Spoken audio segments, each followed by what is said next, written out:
नमस्कार, मैं वसंत रावल ज्योतिष विद्या ज्ञान चैनल के अंदर आज मैं आपको बताने आया हूं कन्या लग्न की कुंडली के अंदर एक्स्ट्रा मैरिटल अफेयर के योग कैसे बनते हैं। कन्या लग्न की कुंडली के अंदर आज मैं आपको 10 प्रकार के अलग अलग एक्स्ट्रा मैरिटल अफेयर के योग बताने आया हूं। तो आइए देखते हैं। कुंडली के इस भाव के अंदर अगर 6 नंबर लिखा हो तो समझ जाना कि यह कन्या लग्न की कुंडली है। अभी मैं नियम शुरू करने जा रहा हूं। पहला नियम, कन्या लग्न की कुंडली के अंदर सप्तम भाव के अंदर राहु बैठा हो या फिर सप्तमाधिपति गुरु राहु के साथ युति करके गुरु चंडाल योग नाम का अशुभ योग बनाता हो और कुंडली के अंदर शुक्र मंगल की अंशात्मक युति दूसरे, पांचवें, सातवें, नौवें, 10वें, 11वें और 12वें भाव में होती हो तो निश्चित तौर पे एक्स्ट्रा मैरिटल अफेयर का योग बनता है। दूसरा, सप्तम भाव के अंदर शुक्र उच्च का होकर मालव योग नाम का पंच महापुरुष राजयोग बनाता हो और उसके ऊपर मंगल की चौथी, सातवीं या 8वीं दृष्टि पड़ती हो तो निश्चित तौर पे एक्स्ट्रा मैरिटल अफेयर का योग बनता है। और जिसके साथ एक्स्ट्रा मैरिटल अफेयर का योग बनता है वो व्यक्ति दिखने में बहुत ही सुंदर और शरीर से आकर्षक होती है।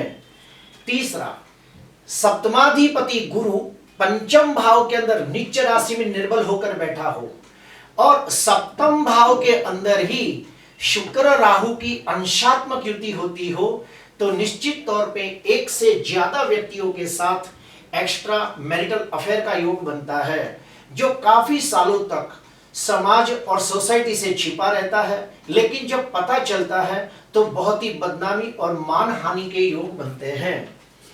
चौथा, अगर कुंडली के अंदर शुक्र, मंगल और राहु ये तीनों ग्रहों की युति कुंडली में कोई भी भाव में होती हो तो निश्चित तौर पे एक्स्ट्रा मैरिटल अफेयर का योग बनता है।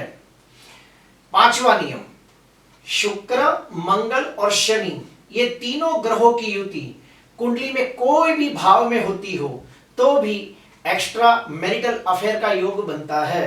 लेकिन इस योग की एक खासियत है कि जिस व्यक्ति के साथ एक्स्ट्रा मैरिटल अफेयर बनता है या तो वो अपने से बड़ी उम्र की व्यक्ति होती है या तो वो दूसरी जाति की व्यक्ति होती है।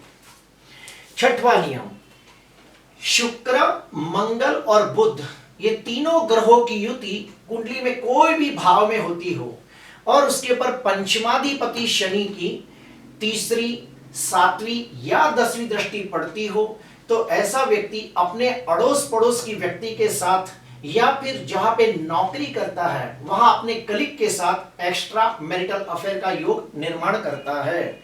सातवां नियम, कन्या लग्न की कुंडली के अंदर लग्न भाव में ही प्रथम भाव के अंदर ही शुक्र नीच का होकर मंगल और केतु ये दो ग्रहों के साथ युति करके बैठा हो तो ऐसा व्यक्ति एक से ज्यादा व्यक्तियों के साथ एक्स्ट्रा मैरिटल अफेयर का योग बनाता है, लेकिन वो रिश्ते ज्यादा देर तक नहीं टिकते, बार बार वो रिश्ते टूट जाते हैं।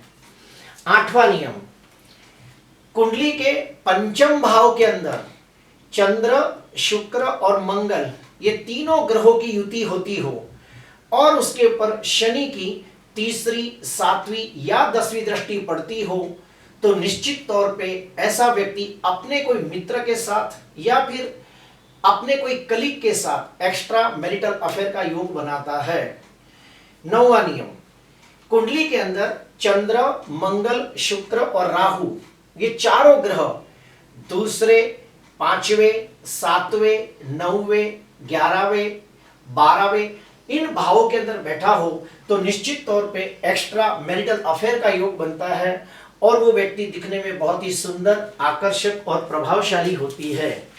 10वां नियम, लग्नेश बुध, पंचमेश शनि और सप्तमेश गुरु ये तीनों ग्रह द्विस्वभावी राशि में बैठे हो। अभी आप कहोगे द्विस्वभावी राशि कौन सी होती है? तो मिथुन, कन्या, धनु और मीन, ये चारों चार द्विस्वभावी राशि होती है। तो लग्नेश बुध, पंचमेश शनि और सप्तमेश गुरु, ये तीनों ग्रह द्विस्वभावी राशि में बैठे हो और कुंडली के अंदर शुक्र पाप ग्रहों से द्रष्ट या पाप ग्रहों से पीड़ित होता हो तो निश्चित तौर पे एक्स्ट्रा मैरिटल अफेयर का योग बनता है। जब भी आप एक्स्ट्रा मैरिटल अफेयर का प्रेडिक्शन करते हो तो कुछ खास बातों का ध्यान रखना होता है कि ग्रहों की युति अंशात्मक है या नहीं, ये देखना अति आवश्यक होता है। एग्जाम्पल के तौर पे बताता हूं कि मान लो शुक्र यहां पे 5 अंश का है और राहु 27 अंश का है, तो शुक्र और राहु के बीच में 22 अंशों का फर्क है, तो इस युति को प्रबल युति नहीं माना जाएगा।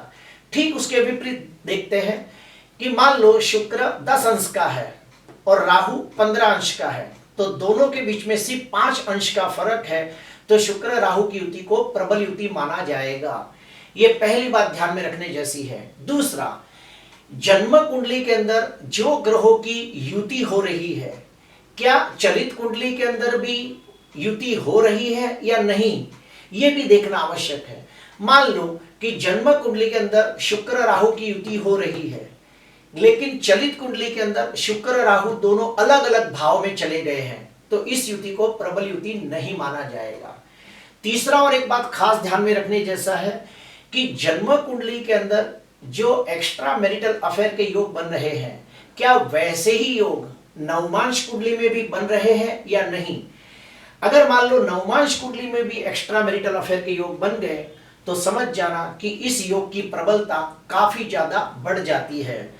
अभी हम लोग और आगे बढ़ते हैं कि मान लो कन्या लग्न की कुंडली के अंदर एक्स्ट्रा मैरिटल अफेयर का योग हमें दिख गया, तो उसे विफल बनाने के लिए, उसे निष्फल बनाने के लिए कौन से उपाय करने चाहिए।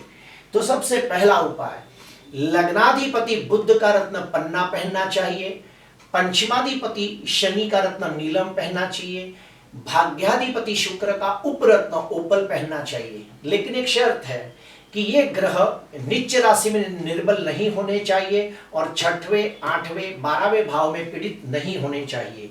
दूसरा, मंगलवार को 11 हनुमान चालीसा का पाठ करें या फिर हर रोज हनुमान चालीसा का पाठ करें। तीसरा, सप्तशती का पाठ करें, माता दुर्गा की पूजा आराधना और उपासना करें।